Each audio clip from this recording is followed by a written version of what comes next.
Bienvenue sur Hémisphère Droit, le podcast consacré au design. Le secteur digital est en plein essor et il existe un certain nombre de métiers encore peu connus du grand public.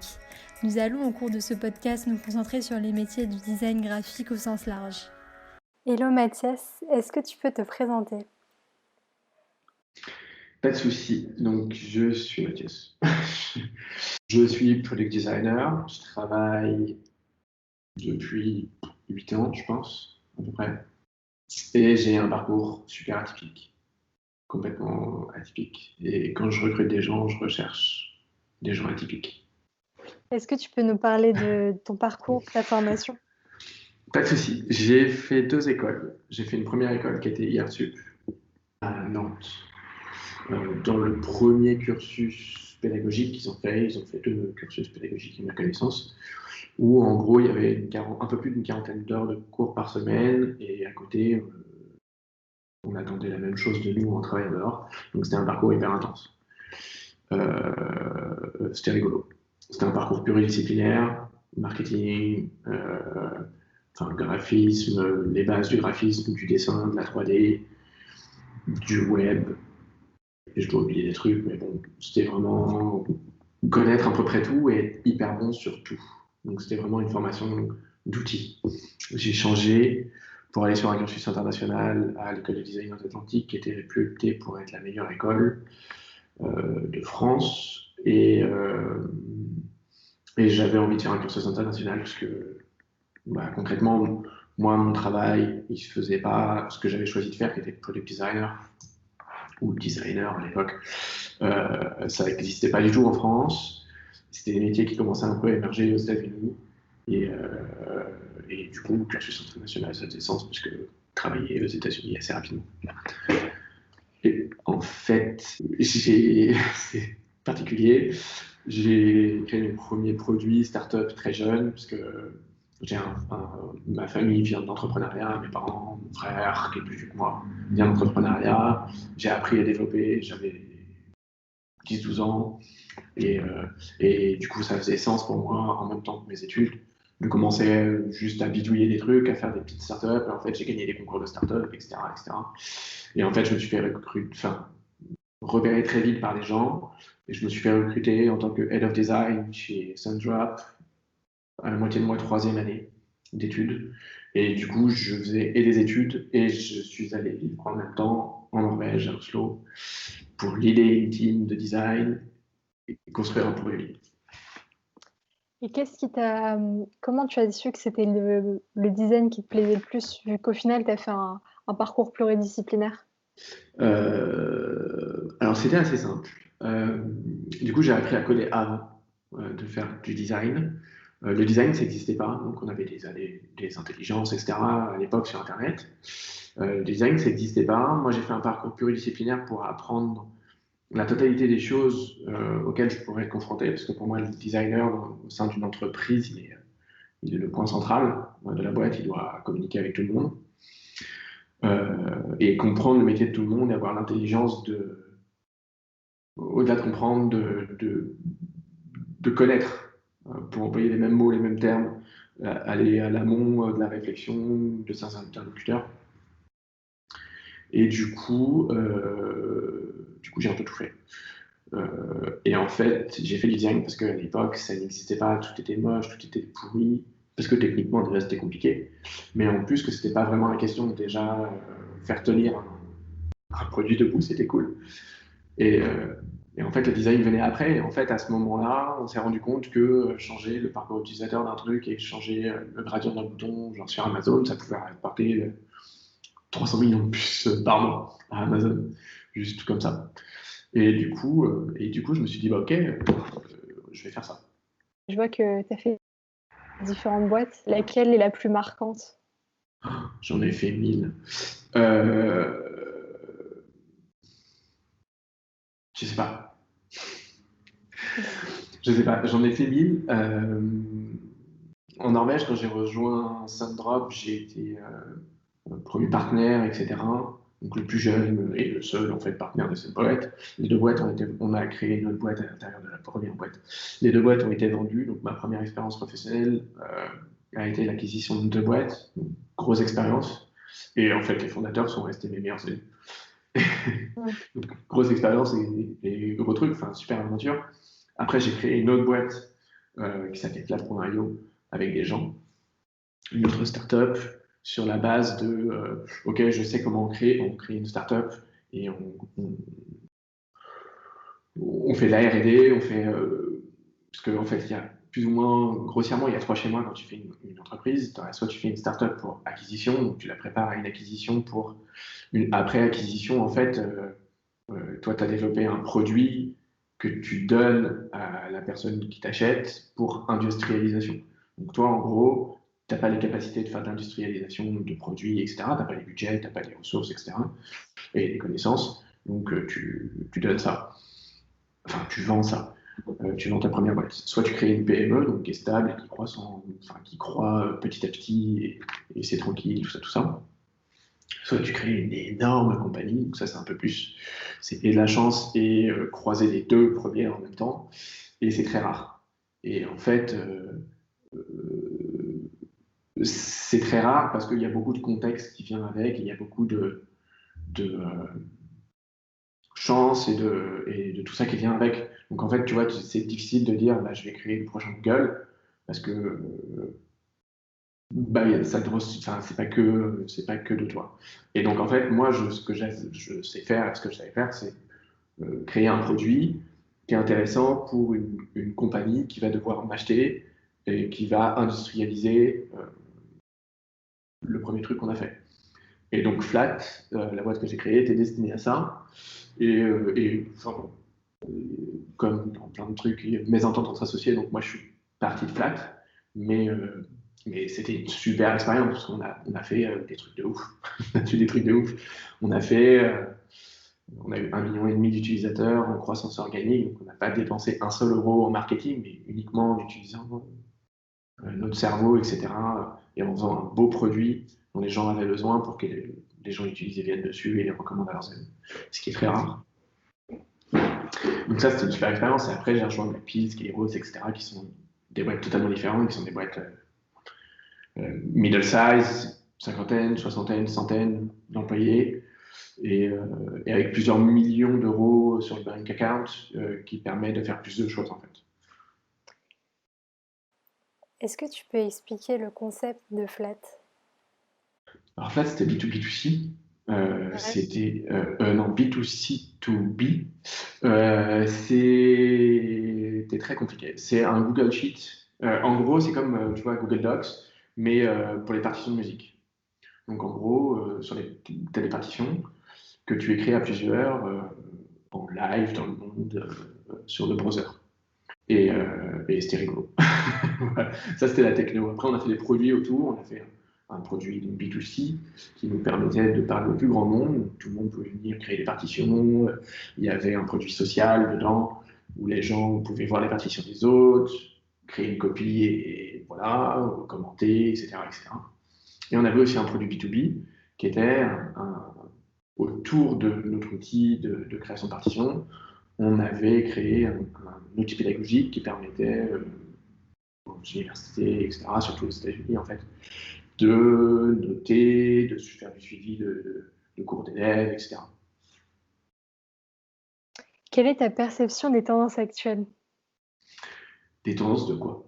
Des Des tendances de produits ou tendances, des tendances des UI? tendances UI. Des tendances UI. Je suis pas trop les tendances UI. Je tue les gens et je ne recrute pas les gens qui suivent les tendances UI. Tendance product. Les tendances product, on voit beaucoup trop de trottinettes compagnie. C'est c'est hyper chiant. Euh, alors, pour le UI, un truc hyper rapide. Donc, pourquoi je déteste les gens qui suivent les tendances, etc. C'est assez simple. Nous, notre rôle en tant que designer, c'est créer une expérience extraordinaire, etc., etc. Et créer une expérience de marque euh, qui soit extraordinaire et démarquante. Pour que bah, les gens utilisent notre produit et pas un produit parmi tant d'autres. Et en fait, quand tu suis les tendances, les compétiteurs dans les tendances, etc., tu n'as plus du tout d'expérience de marque. Donc là, par exemple, dans tous les websites, toutes les landing pages, tout le monde utilise des illustrations et c'est complètement con. Parce que ça n'a aucun effet. Enfin, genre, Ouais, les d'un marques point de n'ont vue plus du UX, tout, quoi. ouais, bah, les marques n'ont plus du tout d'identité. En fait, tout le monde utilise l'illustration, elles ont toutes le même genre. Donc, sauf ceux qui ont commencé, qui étaient Dropbox et Intercom, qui eux se démarquent, les autres sont tous les mêmes. Et du coup, il n'y a pas d'esprit de marque. Et en fait, ils dépensent des millions d'euros à essayer de créer une expérience de marque, etc., pour ressortir des autres, alors qu'en fait, leur postulat enfin, c'est nul, c'est tout pourri. Et il y a un deuxième problème, et ça, c'est surtout lié aux illustrations, qui est quand on crée un design, il ne faut pas créer un design clivant. Et en fait, les illustrations, c'est super clivant. Parce que les gens, quand ils regardent l'illustration, ils peuvent dire j'aime, j'aime pas. Sur la Ouais. base d'une illustration, parce que l'illustration, c'est clivant. Et du coup, ton produit a beau être le meilleur, si le gars il est un peu con et toi, tu as fait des illustrations enfantines, il va regarder ton produit, il va faire ah, c'est mignon, mais c'est pour les bébés, et moi, je m'en vais, je vais chez la concurrence. Uniquement à cause de ça, et c'est hyper cher. Donc, il ne faut pas faire des illustrations, c'est mieux. Est-ce que tu utilises les méthodes de design thinking? On m'en a pas assigné à l'école. Non. Enfin, oui, en fait, c'est compliqué. C'est compliqué. Oui et non. En fait, ce qu'on nous apprend à l'école à travers plein de trucs, il y a eu le design thinking, il y a eu la théorie de design, tout ça, c'est cool. Mais dans la réalité de la vie d'une boîte et dans le contexte de certaines boîtes, après pas, genre quand tu travailles chez IBM,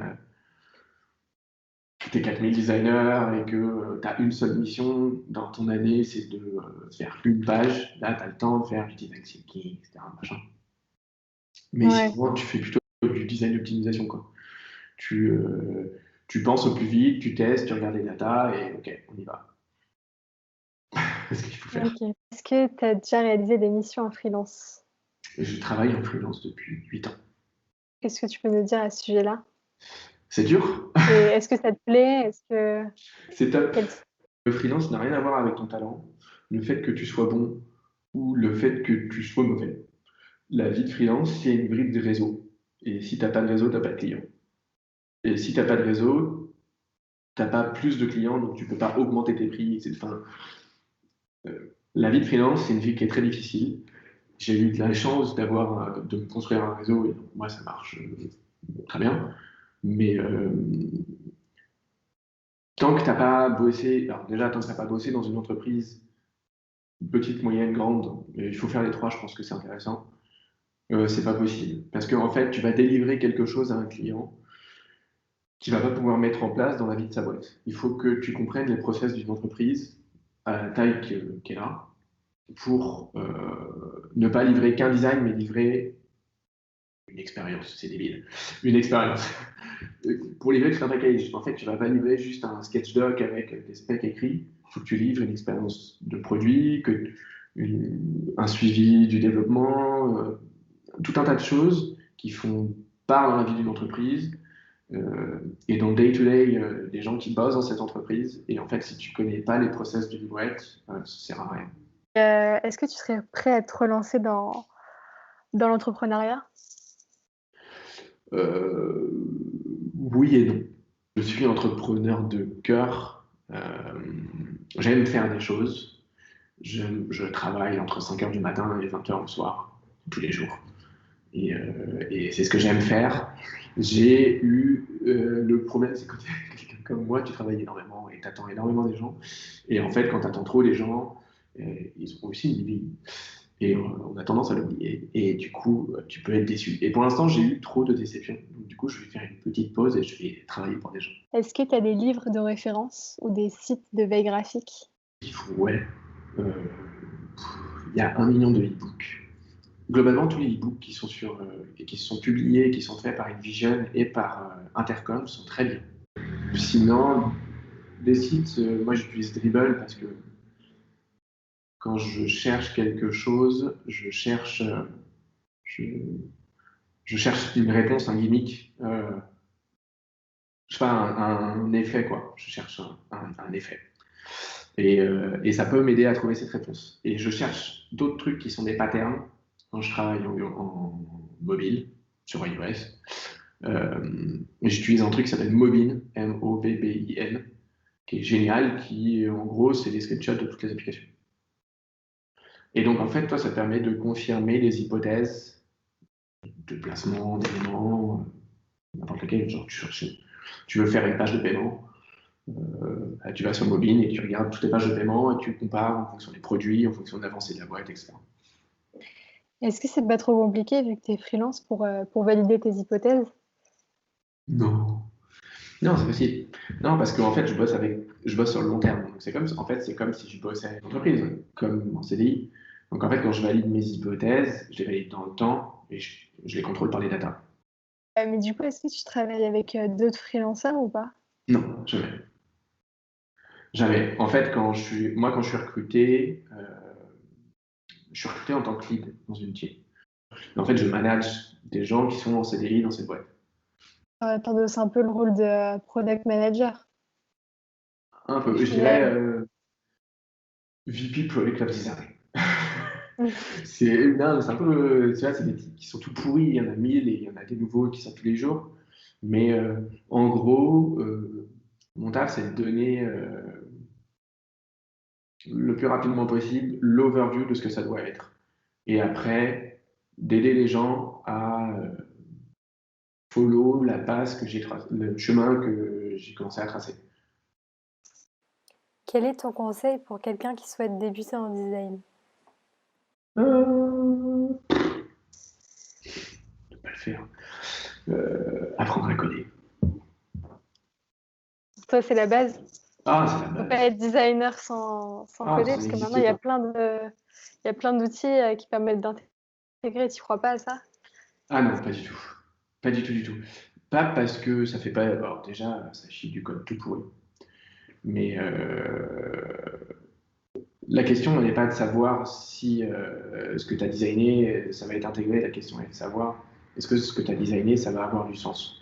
Et en fait, quand tu bosses, tu dois prendre en compte plein de facteurs extérieurs qui sont, je sais pas moi, combien de temps ça va prendre ce que tu as fait à développer. Et en fait, toi, apprendre à développer, tu le fais pas pour développer derrière, en fait, tu le fais pour bien parler et bien communiquer avec les gens qui sont en communication directe, enfin, en interaction directe avec toi. Et les premiers, c'est les développeurs. Et en fait, quand tu dois faire un truc cheap and dirty, tu vois, je vais t'intégrer dans 2 heures, bah, tu peux pas te lancer dans des trucs formidables. Enfin, ou tu peux faire, de toute manière, tu peux faire un truc formidable, mais il faut que tu donnes le truc le plus rapide possible à intégrer. Donc, il faut que tu trouves des gimmicks, et c'est ça le challenge intellectuel qui fait que notre métier est hyper drôle, c'est que la mission, elle se renouvelle à chaque fois, tu vois. Des fois, tu dois faire le plus bel effet waouh que la Terre ait jamais vu, mais on a 2 heures pour le faire. Et ça, c'est cool. Du coup, il faut trouver du quick and dirty, et du coup, il faut aller voir les devs, il faut parler avec eux, leur dire, OK, là, on a 2 heures, qu'est-ce qu'on fait? Et si tu parles pas leur langage, c'est mort.